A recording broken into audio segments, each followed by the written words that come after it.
Okay, guys, I'm going to talk today about how spirits travel, and I have a kind of notes, a lot of notes, so bear with me. I don't have it all figured out, but from experience, this is what I know. They travel by thought. It's why many remain stuck or lost because they may attempt to travel by movement. But the other world is very tricky, fluid, and it morphs. Manipulative spirits have learned how to use fear against lost souls, and they kind of create blocks, all mental. If you hear create your own reality by Hermetic teachers or law of attraction teachers, in the afterlife, it is a pandemonium of your mind creating memories mixed with other spiritual creations, mixed with the physical world, creating energetic imprints as well. Time is like an illusion for some spirits who have learned how to jump timelines, and they can peer into other places and potential futures to give you signs or to attempt to control living beings. Spirits also travel due to us who are still living and breathing. This is by our thoughts. We can call in spirits just by thinking about them, also talking about them. Both heavenly spirits and those who have not crossed over still on this earth. When we think about them and talk about them, it's like they're there instantly. Many spirits choose not to cross over for many reasons, and no, it does not make them all evil or all demons.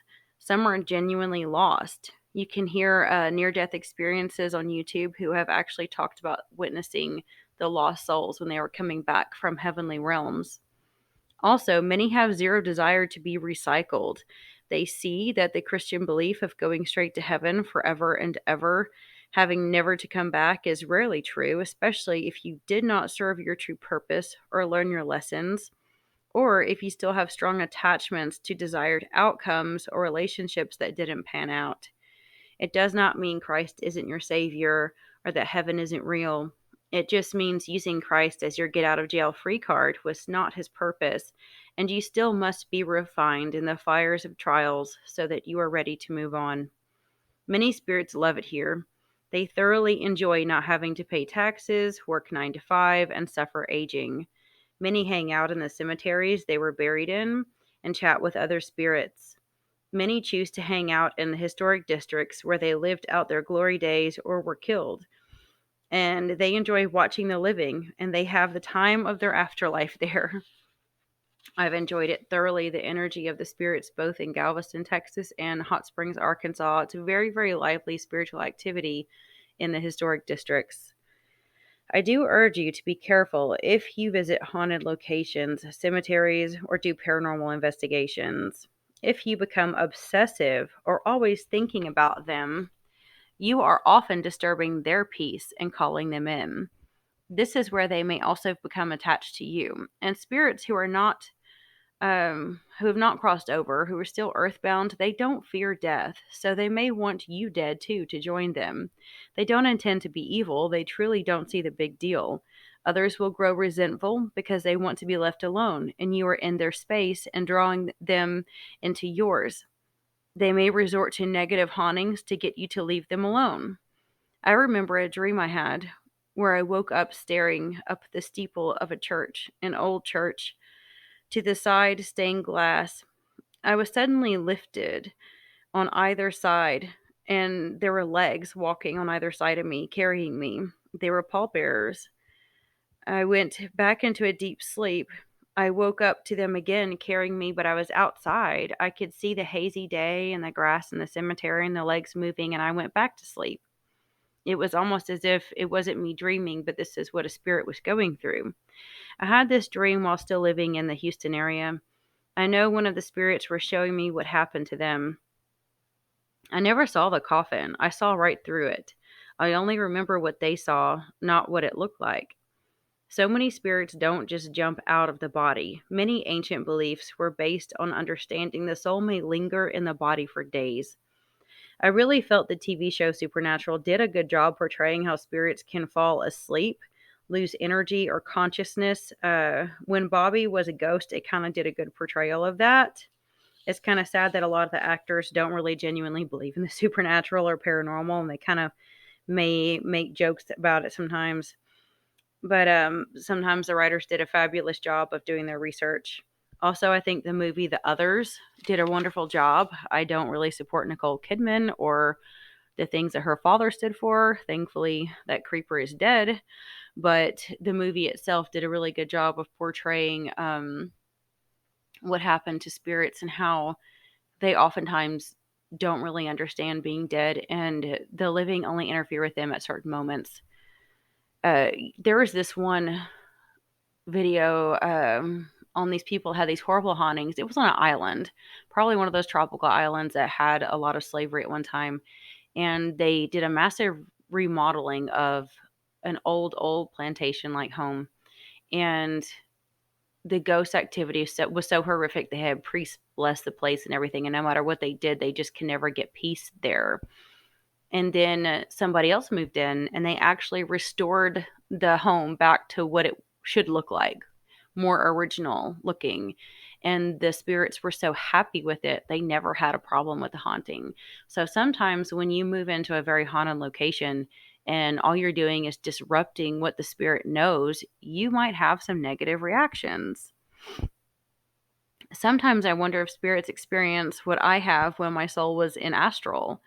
I After I'm pulled out or end up out of my body, when I was young, I learned that I was in astral instead of dreaming by how horrible my peripheral vision was.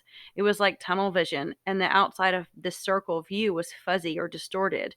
After all, we weren't using human eyes when we go into astral. It's just a kind of a spiritual focus. So all the things outside of the main focus seemed very hazy. I hated the other side in astral. Doors would be open that are shut in the physical, lights would be on that are off in the physical. It was very disturbing.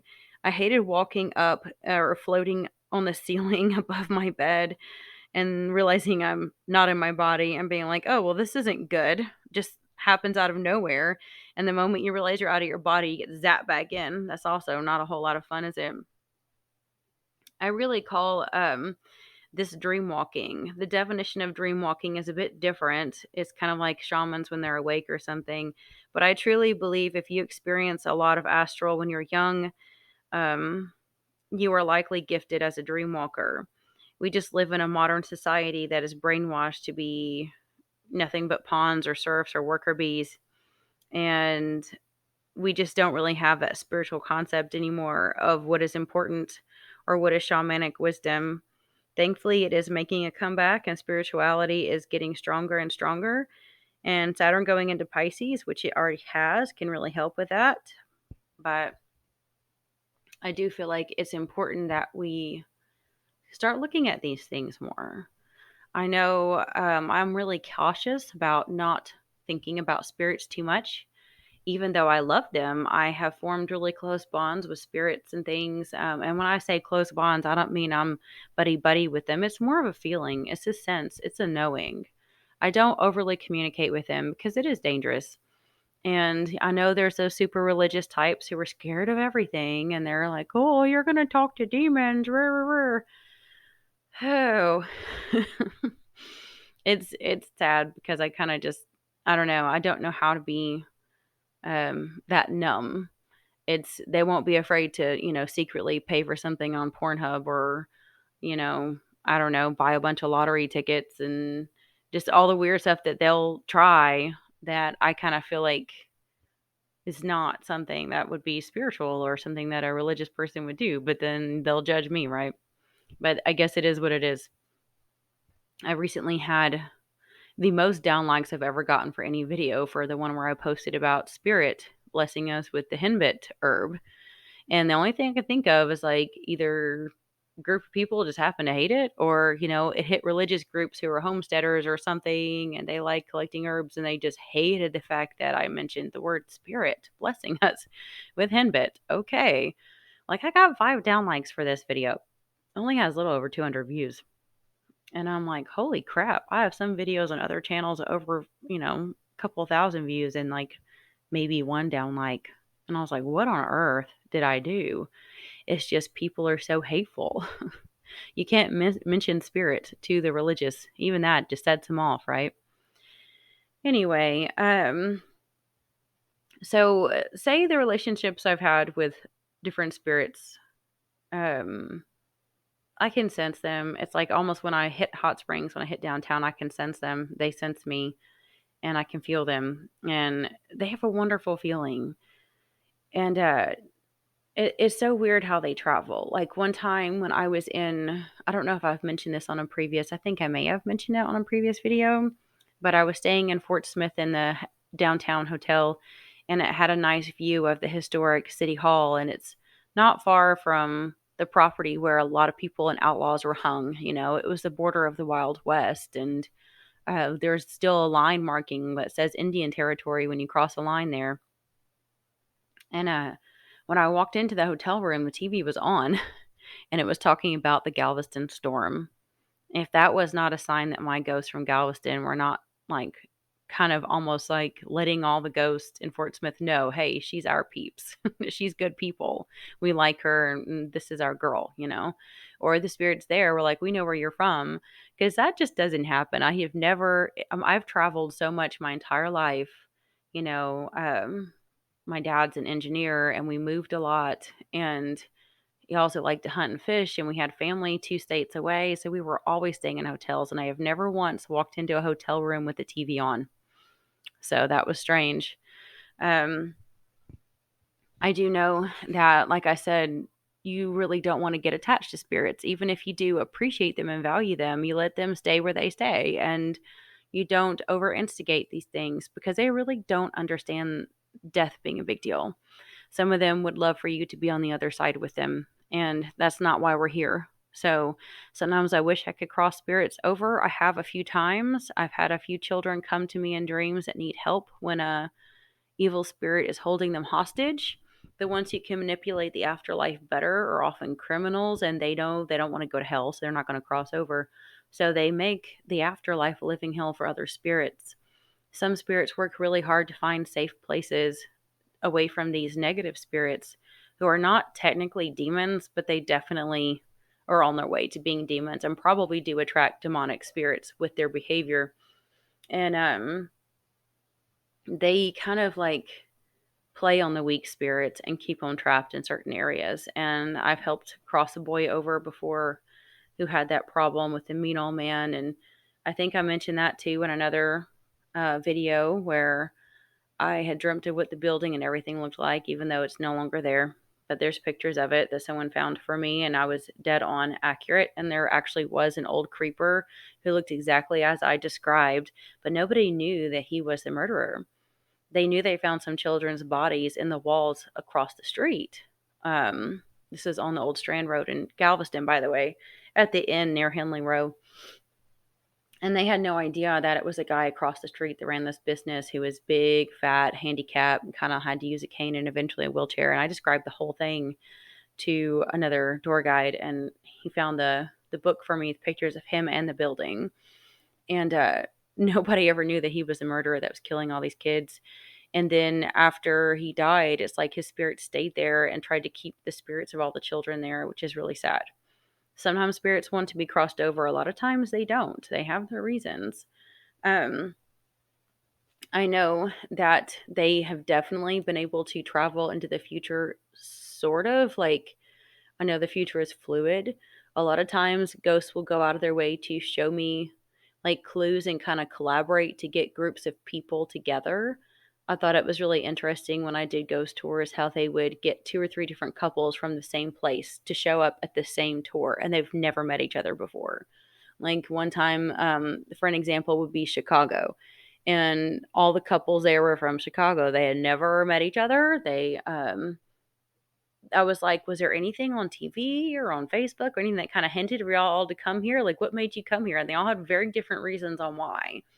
But the spirits would kind of show me signs before the tour, like different, like, uh, you know, things, like whether it's like billboards or posters in a building or just weird stuff that would hint of this location. It's like they all planned it, like they rigged it, and they get a kick out of it. They think it's funny. They absolutely do love living in the afterlife. There are plenty who are lost and scared and they don't like it, but the ones who do really thoroughly enjoy it. And sometimes they can be somewhat helpful too. I don't try to get attached to them because I feel like those who haven't crossed over do not make the best quote unquote spirit guides because they usually have ulterior motives and kind of try to live through people. But it is very interesting the things that they will do.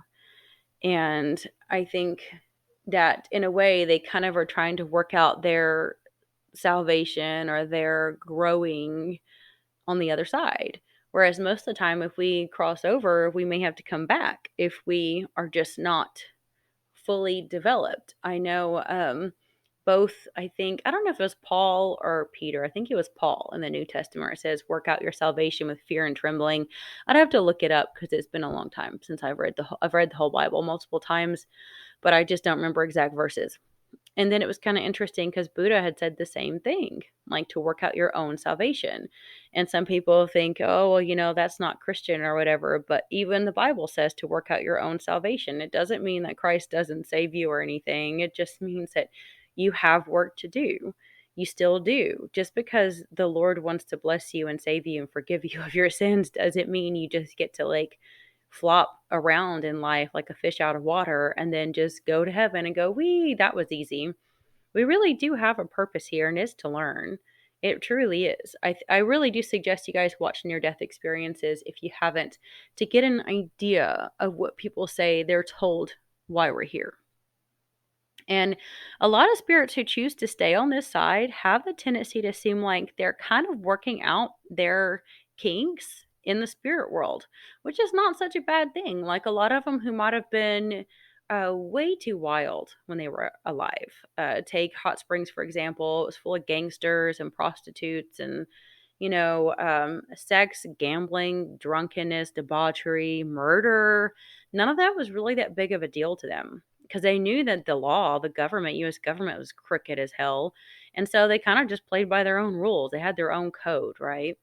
And now that they're dead, they kind of are learning spiritually what is and is not okay. And they kind of level up. They don't have all the temptations of the waking life. They see things from a higher perspective and they still thoroughly enjoy, watching people have a good time. And I feel it's the same way in Galveston. There's a lot of them were wild too. Galveston was built on prostitutes and gambling too, just in a different way, and pirates and whatnot. So, um, I don't know. It's wild. I think it's really wild that they are able to kind of mature in the spirit world here on the lower levels without having to come back. Sometimes I wonder what I would do. Would I want to cross over or would I not? It might be kind of fun to play around here for a while, but that's the problem. You think that, but if you miss your window, you may get stuck here. I know when I don't know when this was, probably maybe 2018. Um, I know I've mentioned when spirits have come to me in astral in Galveston and when I started working there and how they scare me. And when ghosts come to me in astral, it's so real. It scares me because I am one of those who value my sleep. I mean, I am a deep sleeper.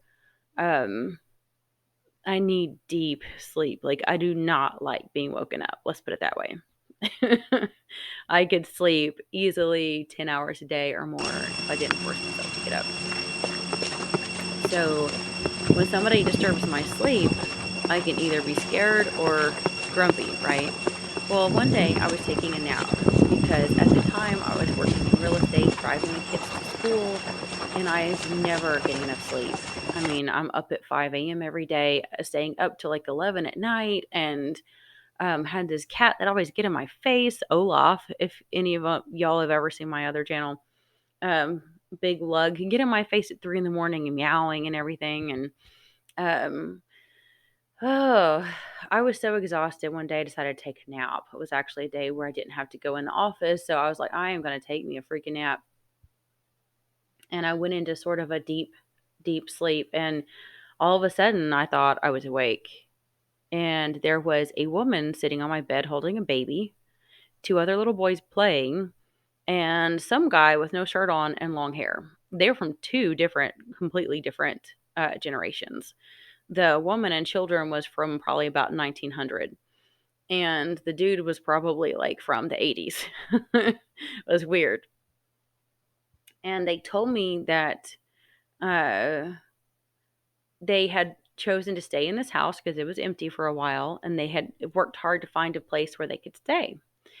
And that they had already been here when we moved in, and they let me know that they didn't like the dark kind of demonic energy that my son brought home after he would be with his dad, because the kid's dad has a lot of baggage and he has a history of black magic and stuff. He would never talk about it much, but he hinted as much. And I know. And very dark person. And whenever my son would come back from being with his father, he also had the tendency to have huge fits of rage. And he was diagnosed with ODD, and he used to have a horrible, horrible temper. It's gotten a lot better now that he's older, thankfully, but it was scary, you know. And the way she said it was almost like it was affecting her boys. And uh they kind of showed me that her boys died of a sickness, and the baby, and I think she didn't want to cross over because she just felt like the baby was so young that she was worried it wouldn't know how to cross over. Like it was like kind of like, or I think actually it might have been one of the other boys, like one of the toddler boys, and I think he might have been a little bit delirious when he died, and I think his state in this other world is he's a little bit different, if you know what I mean. Like he is not all there. He's kind of in his own world, almost imagine like autistic like. And I think she was so afraid of trying to cross over and one of her boys not making it with her. So she just chose to stay. She just won't cross over. I've tried to explain why they should be able to all make it, but she won't. The guy was flat out a suicide. He admitted it. And he admitted that because he was an atheist when he was alive and he didn't believe in God, and he wasn't really the best guy. He wasn't the worst guy either. He just was the typical kind of, first world American brat that's all like, what about me? What about me? And life sucks. So whenever he died and he realized what a serious decision he made, he was too scared to cross over. And he decided to take care of this woman and her sons because they didn't have anyone. And the afterlife is a scary place in a place like this. It's not like you have a whole bunch of people downtown. It's like if they were to run into the wrong building, the wrong house, the wrong place, and they have one of those overlord spirits like that creepy guy I told you guys about that was collecting children in Galveston, it could be very dangerous. So he takes care of them, which is the cutest, oddest thing I've ever heard. But I have yet to ever see them again, because when they did that, I flat out was like, guys, y'all can't do that to me. That freaks me out. Like, don't ever do that again.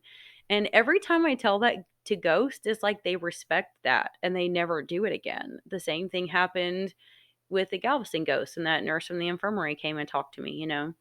So it's almost like they don't want to make me angry or scare me. And besides that visitation in astral, where it felt very, very real until I woke up and realized it wasn't, I don't have issues. I don't. You wouldn't even know if there was a ghost here. It's very rare that anything weird happens. Every so often, weird stuff happens in here, but I've had that my entire life. We had a haunted house when I lived in Tyler, and so um, I'm kind of used to weird stuff happening. But really, isn't that bad? And never had like negative creepy stuff. If I've ever had anything negative happen, it seems more like it's from a negative person, a negative someone cursing you or evil eyeing you because they have a lot of envy or jealousy or rage or resentment. They have the tendency, living people are the worst curses, the worst hauntings. Because when you have someone, say an ex or a neighbor who, or an ex boss or an ex employee or something who has a lot of hate in you, they can send so much evil your way, and you have to learn how to spiritually protect yourself from that, because it really is doing black magic when people are cursing you, especially when it's nonstop. And some of them actually do pay black magic practitioners or do black magic themselves. So that's not fun. um I guess I'm pretty much done explaining how they travel. I'm pretty sure you got an idea of it from the very beginning that it's mostly with their thoughts. You do have to watch out what you think. You do have to watch out not to bring spirits home with you. Yes, spirits can attach to you when you go to cemeteries and places. Even though I sometimes think that Twin Paranormal on YouTube is way, they've gotten so typical, like extreme, where they sensationalize stuff they really shouldn't. The one thing they do that is obviously a good thing, which is telling them that they are not invited to go home with them. That's always a good safe bet there. But I'm not real big on a lot of paranormal groups over sensationalizing and antagonizing spirits the way that they do. I know that that's how they make money, but I just have a lot more respect for spirits than that. I would love to work with a paranormal team if we could ever get one together in this area, but I just don't like being disrespectful. I really love spirits, and oftentimes there's as many good spirits in an area as there are negative ones. Oh, that reminds me, the lady I told you about the kids, I think I found their tombstones on in the cemetery here, because there actually was like two boys around the same age, a baby that died around 1900, and a woman too. So um I would say that spirits who get lost do like on the others, where she tried to walk away from the house, and she got stuck in the fog. And um that's just, it's dangerous when spirits don't have their mind, their wits about them, because when they're trying to just move, walking in the fog, that's why people don't get it when they're like getting mad and they want to just cast spirits out of their home, even if they're not demonic. It's like, you don't quite get it. They may not know where to go. You need to give them a place to go. If they try to just walk out the door and just you know frolic to the next street, what is in the spirit world from one house to another can be crazy compared to what we would ever imagine. I mean, look at the way the ancient Egyptians tried to design ways to go through all of the insanity on the other side. It's crazy world out there. And they can get lost, they can get stuck, they can get confused if they can't actually think of a place to transport to. They can't actually use their faculties to think of a way to move. They try to just move physically, they can get lost and they can get scared and they can get looped or feel trapped in one specific location. That's why some spirits do kind of tether to an object, why they might want to tether to, a mirror or something. And I know that there's a big thing now for people to try to get spirits possessed into dolls. And I really don't respect any paranormal group of people who want haunted dolls. It's not that I'm trying to be mean. I know some of them know not what they do. But when you're trying to get ghosts attached to dolls, if it's not flat out a demon, what are you doing to them? Why are you trying to get a spirit attached to a doll? That spirit is a sentient being too. It's an individual being. It's not some spirit you put on a shelf to have fun when you're bored. It's just like, I mean, the way humans treat spirits, I laugh with my daughter. I was like, do you think it feels like it's like discrimination? Like, if I try to put all of the stock photos and videos in this video are all like spooky, you can't find hardly any positive things about spirits. And it is sort of like discrimination because they're all treated like ghouls and goblins and evil and psychopath. And um, they have feelings too. I'm sorry, but they do. I think we should respect them. They've been here longer than us. So, anyway, I think that's all I have to say. I love you and I bless you until next time.